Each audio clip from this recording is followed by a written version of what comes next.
Mga kapuso, busy sa kani-kanilang showbiz commitments ang mga Sparkle Star.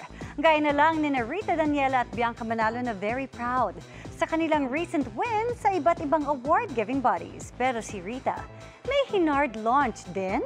Makichika kay Athena Imperial. Nanalong Best Actress si Sparkle Star Rita Daniela sa Sinag Maynila 2025 Independent Film Festival para ito sa pagganap niya bilang guro sa pelikulang Madawag ang Landas Patungong Pag-asa. Buhos ang pagbati kay Rita na kanya namang ipinagpapasalamat. Rita Daniela! Pero ang Queendom Diva, winner na sa career, winner din sa love life.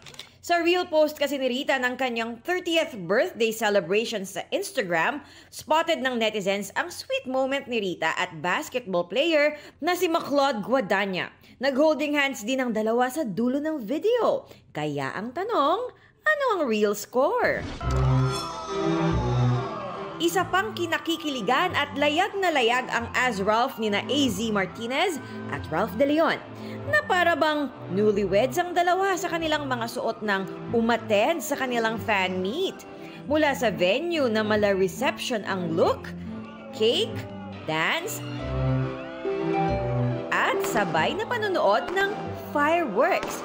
Grateful din si AZ dahil umabot na sa 2.8 million views ang music video nila ni Ralph. Sobrang happy po ako kasi it's our first project together with Ralph and first music video ko din. Kaya sobrang thankful ako na hindi lang Razzles pero a lot of casual viewers nagsistream talaga, nagsistream sa music video namin.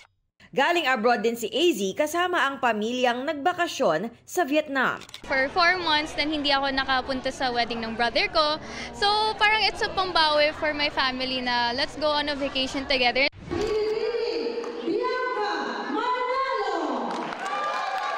Samantala, kinilala si Bianca Manalo na gumaganap bilang Olgana sa Encantadia Chronicles Sangre bilang pinakahuwarang personalidad ng taon sa telebisyon sa 2025 Indie Excellence Gawad sa Puso ng Sining. I'm very honored and I'm very grateful because after 17 years, matagal-tagal na ako nag-artista. Ngayon lang ako na-recognize.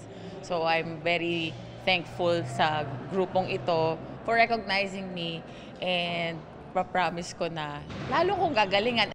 Nasa Hong Kong lang kamakailan si Bianca para bisitahin ang isang kaibigan. I visited a friend because she gave birth there. Si Era Madrigal. 7 months na siyang nakatira doon. Sakto, pagdating ko, hinabol ako ng bagyo, signal number 10. So hindi rin kami masyado nakaikot.